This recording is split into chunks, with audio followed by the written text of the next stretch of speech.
네, 오늘 7월 25일입니다. 화요일입니다. 새벽 예배 나오시는 우리 성도님들을 환영합니다. 날씨가 굉장히 덥습니다. 더위 조심하시기 바랍니다. 우리 공동기도 제목으로 기도하시겠습니다. 홍석화 집사의 암을 치료해 주십시오. 배우준 집사의 뇌졸중을 치료해 주십시오. 언어가 회복되고 오른쪽 팔다리에 힘이 생겨나도록 해 주십시오. 과간나 집사를 치료해 주십시오. 권하자 집사가 다시 걷도록 해 주십시오. 이승학 성도의 뇌종양 치료가 잘 되게 해 주십시오.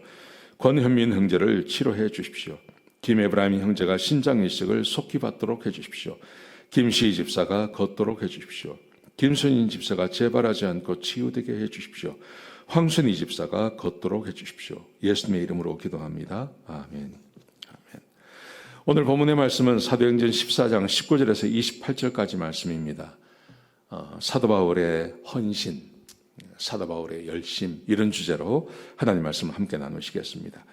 자, 사도 바울이 이고니온에 있다가 루스트라 지방으로 왔습니다. 루스트라 지방에 와서 기적을 행하고 사람들이 사도 바울과 바나바를 막 신이라고 이렇게 경배를 하고 그러자 그들에게 복음을 전하지 않습니까? 아마 이 소식이 이고니온에 전해진 것 같습니다. 그래서 오늘 19절에 말씀해 보시면 안디옥과 이고니온에서 사람들이 쫓아옵니다. 유대인들이 쫓아왔습니다. 유대인들이 쫓아와서 무리를 충동합니다. 이 무리가 누구냐 하면 아마 루스트라 지방에 있는 유대인이거나 아니면 이방인들일 것입니다. 이 사람들을 충동합니다. 막 사람들을 선동을 해서 사도 바울을 돌로 칩니다. 그래서 사도 바울이 죽었다고 생각해서 그 도시의 외곽에 갖다 버려버립니다. 사도 바울이 1차 전도 여행을 하면서 최대 위기를 맞는 겁니다. 돌에 맞아서 죽을 뻔한 겁니다. 사도 바울이 이렇게 돌 맞아서 의식이 잃어버리고 죽게 되어서 갖다 버리고 났는데 오늘 20절에 보시면 제자들이 사도 바울을 둘러 있을 때 그때 사도 바울이 일어납니다. 살아나는 거죠. 살아나서 그 다음에 행동이 아주 중요한데요. 그 루스트라 성으로 다시 들어갑니다. 오늘 본문에 보시면 그렇게 되어 있습니다. 20절 보시면 그 성으로 다시 들어가. 그 다음날 하룻밤 거기서 자고 그리고 그 다음날 더베로 가는 겁니다. 왜 그랬을까? 왜 사도 바울이 이렇게 했을까? 이 루스트라 지방에서 기적을 행하고 아마도 그 병 안진뱅이를 일으켰으니까 그 안진뱅이가 믿었겠죠. 그의 가족이 믿었겠죠. 그리고 거기에 함께 그 순간 믿은 사람들이 꽤 많이 생겨났을 것입니다. 그런데 박해가 일어난 겁니다.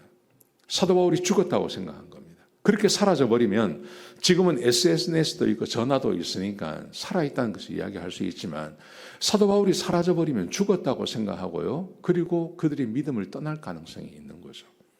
그래서 사도 바울이 이 루스트라로 다시 들어가는 겁니다. 다시 들어가서 죽었다고 생각했는데 살아서 다시 돌아오니까 사람들이 얼마나 기뻐하겠습니까? 그리고 그들에게 격려와 위로를 해주는 겁니다.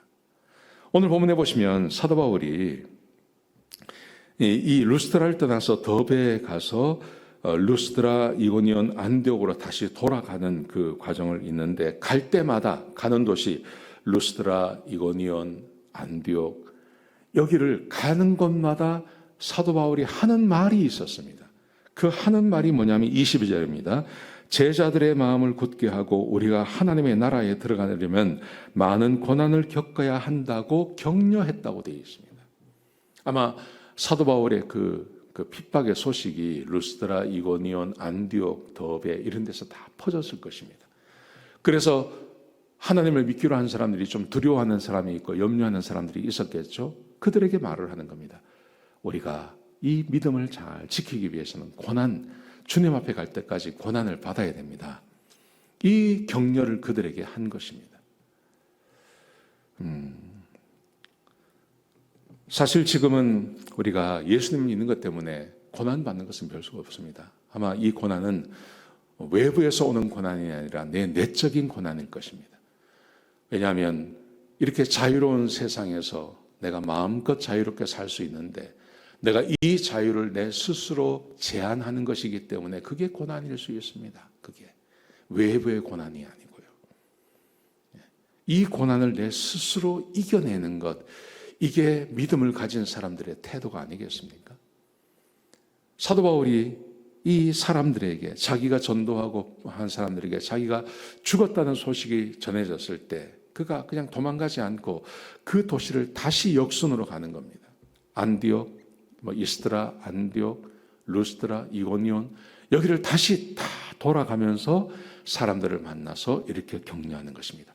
사도 바울이 얼마나 헌신적인지, 이 사람이 얼마나 겁이 없는 사람인지 우리에게 보여주고 있는 겁니다. 사랑하는 성도 여러분, 우리의 믿음 생활이라는 것이 우리 하나님께서는 우리에게 복을 주십니다. 지금 우리는 그렇습니다. 외부에 의해서 고난받는 경우는 없습니다. 내가 예수 믿는다고 누가 나를 핍박을 하겠습니까? 근데 내적인 고난이 있죠. 내가 자유롭게 무엇이든지 할 수 있는데 내 자유를 스스로 제한하는 고난을 말하는 것입니다. 내가 하고 싶을 수 있고 내가 할 수 있고 내가 하고 싶은 것을 내 스스로 하나님 앞에서 제한하고 하지 않고 하나님 말씀 앞으로 나가서 하나님과 교제하는 것. 여러분, 이것이 우리의 자유를 제한하는 고난일 수 있는 것입니다. 우리가 죽어서 주님 앞에 가는 날까지 이것은 아마 계속해서 해야 할 그런 경주라고 생각합니다. 때때로 지기도 하지만 또 이겨내어서 사도 바울과 같은 이런 영광을 우리가 받게 되는 것이죠. 사도 바울이 오늘 본문 28절에 보시면 그의 그 1차 전도제 여행을 마칩니다. 이것을 다 돌아서요, 다시 그 시리아에 있는 안디옥 교회로 돌아갑니다. 돌아가서 자기가 어떤 사역을 했고 이방인들이 돌아왔다는 소식을 교회에 알리고 또 그 안디옥 교회에서 얼마간의 휴식을 보내는 것을 오늘 본문이 우리에게 말하고 있습니다. 이게 1차 전도 여행이 끝나는 시점인 것입니다. 사랑하시는 성도 여러분, 오늘 사울의 헌신, 이 바울의 헌신, 이 헌신이 저와 여러분의 헌신이 되기를 주의 이름으로 축복합니다. 고난이 있습니다. 내 자유를 마음껏 활용하지 못하는 그 자유가 우리 가운데, 그 핍박이, 그 고난이 우리에게 있다는 것 생각하시고 오늘 하루 하나님 안에서 여러분의 자유를 좀 제한하시는 그런 헌신과 또 그런 고난을 감내하시는 하루가 되시기를 주의 이름으로 축복합니다. 기도하시겠습니다. 아버지 하나님, 귀한 말씀 주셔서 감사합니다. 하나님, 사도 바울이 고난받는 것처럼 우리도 스스로 고난을 감내하고 지내는 그런 귀한 하루가 될 수 있도록 축복하여 주시옵소서. 주님 감사합니다. 예수님의 귀하신 이름으로 간절히 기도드렸습니다. 아멘.